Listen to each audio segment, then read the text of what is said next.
my dudes, welcome back to Internet Analysis. My name is Tiffany, and today I just wanted to analyze some feminist ads. You know, we're all about girl power. With the rise of feminism, we have definitely seen a huge increase in marketing campaigns targeted toward empowering women, inspiring women.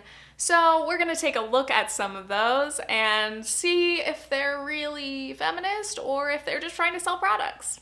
Girls can't rock. Girls can't be strong. Girls can't check. Now throw like a girl.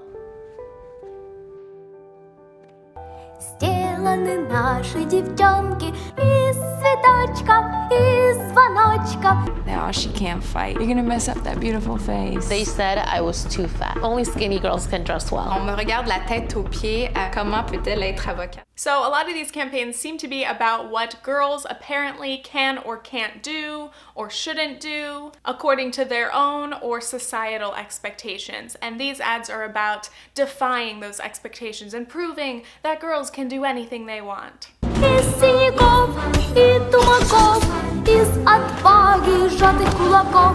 And the thing is, I like these ads. If I weren't trying to look at them with an analytic eye, they'd tug at the heartstrings a little bit, but to me, especially when watching all of them in a row, they just seem so formulaic and predictable. He said. They said. She said. I said, no way. You aren't me. I'm me. I'm not gonna be defined by anyone's expectations. Girls can't Girls can. Yeah, girls can. One question, why are we still calling grown women girls? These ads are all made of women. They're directed toward adult women consumers. Why are we calling them girls? I'm a 23-year-old woman. Thank you. Seriously though, there is a lot to be said about the concept of still referring to grown women as girls, and that could be an entirely other video, but it's just like, dude, okay, if we're gonna be talking about female empowerment, let's call these women women. Why use girls? Is it because short word do trick?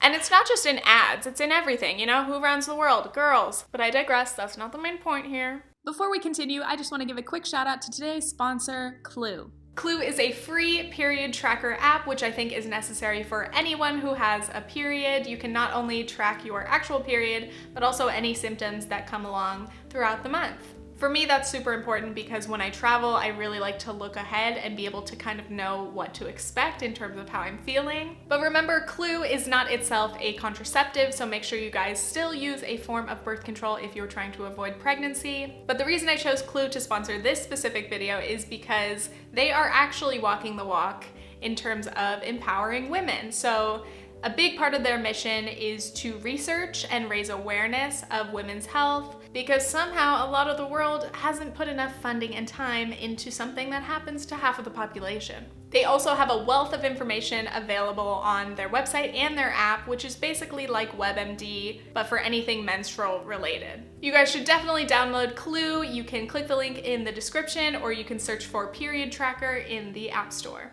So anyway, these ads are clearly made to inspire women. Their whole message is about lifting women up, making them feel more confident, or to motivate them, make them feel strong. It's just as easy as believing in yourself, right? Hey girls, have you ever tried being confident?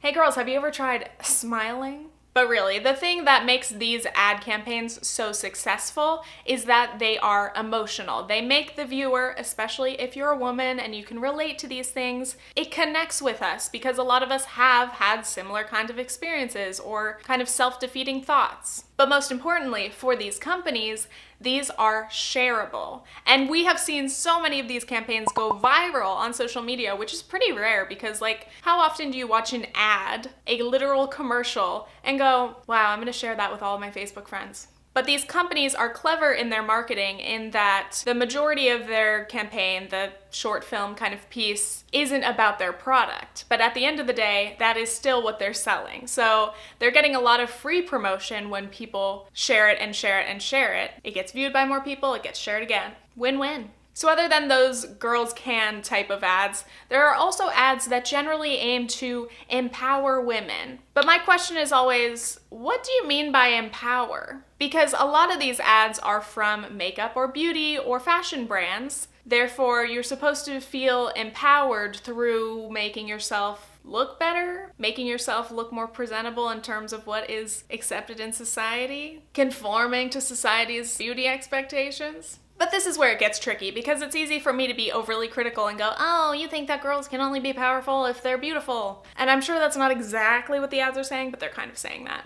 There's nothing wrong with wanting to look good, but basically these ads kind of boil down to look good, feel good, and now you're a badass woman. There's the Pantene Sorry Not Sorry campaign.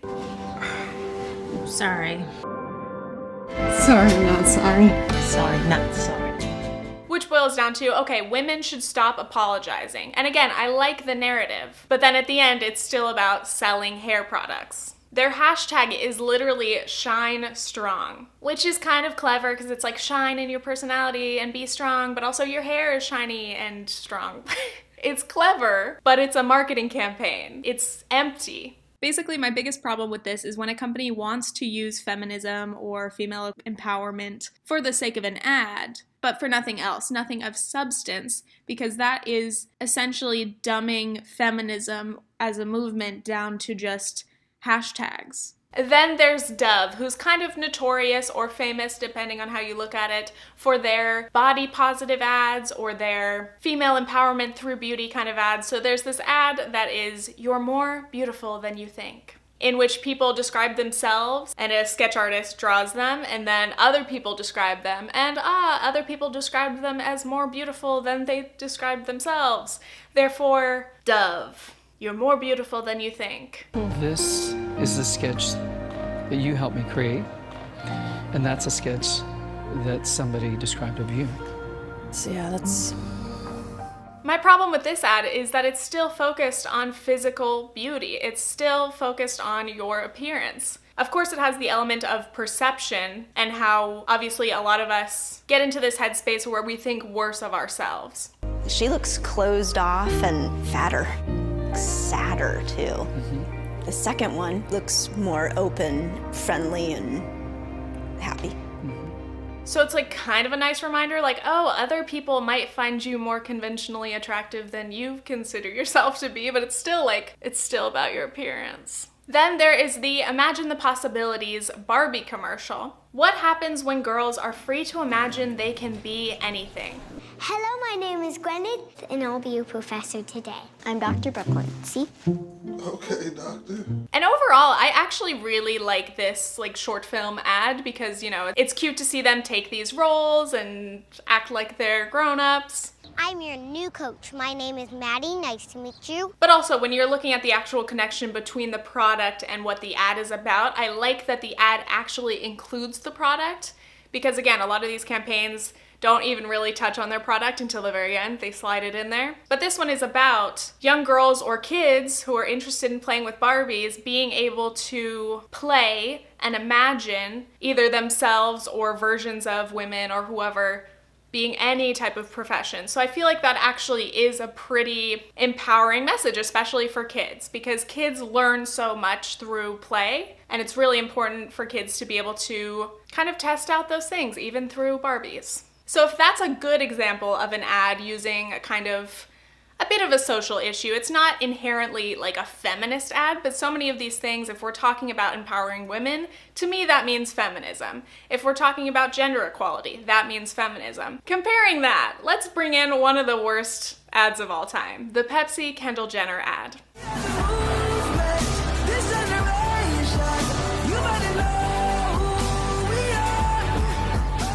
We all know this ad was an absolute train wreck and it got dragged by everyone because Pepsi tried to take these social movements that have been inspiring people to be activists and to go out on the streets and march for rights. Pepsi took those big, powerful, meaningful movements and reduced it to Kendall Jenner gets inspired to join in the fight and tries to solve the police brutality problem with a Pepsi?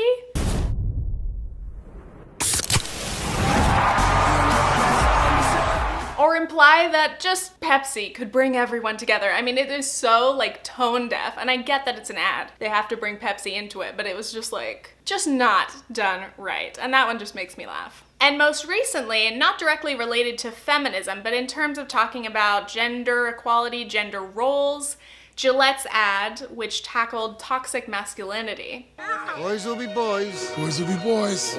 We believe in the best in men. Men need to hold other men accountable. Because the boys watching today will be the men of tomorrow.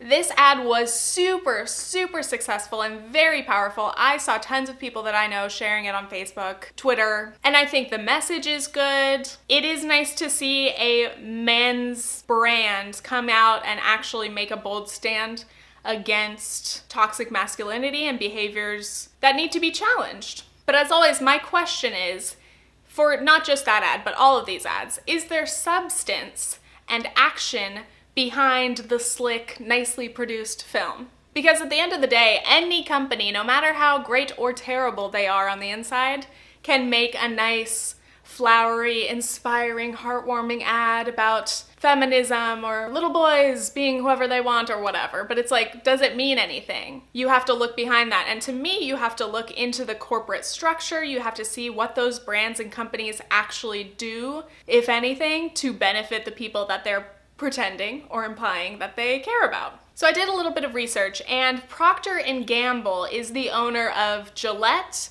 Always, and Pantene. I'm sure there are separate marketing teams behind each of the brands, but clearly as a parent company, P&G loves making these kind of shareable ads. So P&G, as the parent company, has $66 billion in annual sales. Gillette has an estimated annual revenue of $6.5 billion. And by the way, I looked into Gillette to see what their whole message was behind this ad, and they said that they were gonna pledge like $1 million a year for the next 3 years towards organizations that benefit boys, which was super vague, but also I was like, oh, okay, $3 million total over the course of these 3 years. Is that a lot from a company? I mean, it's a nice gesture. Oh, we're gonna throw money to help the boys, but exactly how? No specifics. But then you're like, oh, the company's worth $6.5 billion. $1 million a year isn't anything. So then I looked deeper into P&G. P&G has a male CEO, which is relevant because I think that when you're looking at corporate structure of these companies, I think it's important to see, do they have a male or female CEO? Who is on their board? On P&G, they have 4 women and 7 men, which isn't great. It's not 50-50, so it's not technically equal. But honestly, that is actually better than a lot of other brands, which is sad because some brands literally have 0 women on their boards or in any executive roles. But still, I don't want to give them too much credit for like peanuts, so to speak. P&G though was rated 22 on a list of best employers for diversity in 2019. So I think I will give them the benefit of some doubt and say that they seem to be doing okay, or at least good compared to current standards. By the way, my heater is starting to hiss right now. As soon as I sat down to film this video, it started hissing, and I literally was sitting here yelling at it, trying to get it to stop because my building has automatic heaters and they just turn on pretty much when I need to film. So if it gets loud, I apologize. I'm trying to finish this video. Anyway, my final point is just, okay, these ads, all of these ads, whether they're about female empowerment or gender equality or whatever social movements, I want to see if those companies walk the walk, okay? As I said, anybody can talk the talk, anybody can make a nice, cute, touching ad, but I'm not gonna share your ad. I'm not gonna give you free promotion and hail you as a savior just because you made a good ad, because that ad is benefiting you. It is marketing. If companies are going to claim to be pro-women or inclusive, I want to see it. You know how you do that? You empower women, or you empower people of color, you empower everyone, you promote gender equality by hiring more women, hire more people of color, guarantee that there's no gender pay gap or any pay gap, just equal pay for equal work. What a concept. Anyway, I hope you guys enjoyed this video. I just thought it would be nice to look at some ads because we consume a lot of ads these days. Not just, you know, sponsored things, but by the way, shout out to Clue. I get it, you know, it's the way that it works. Companies need to advertise, creators like me need to make some coin. So I'm not against ads in general, but I think it's important to be critical of them. Next up, I'm gonna keep talking about these types of things. I think I'm gonna look into more of these like girl boss kind of concepts and see if there's any depth to them at all. But if you enjoyed this video, please subscribe for more internet analysis videos. Analysis? God, I can't talk anymore. This heater is like melting my brain. Good excuse. It's just me. If you guys would like to follow me on Instagram for more mediocre pictures, feel free to do so. Once again, a big shout out to today's sponsor, Clue. You guys can click the link in the description to download it. It's free. And that is all. Okay, thanks, bye.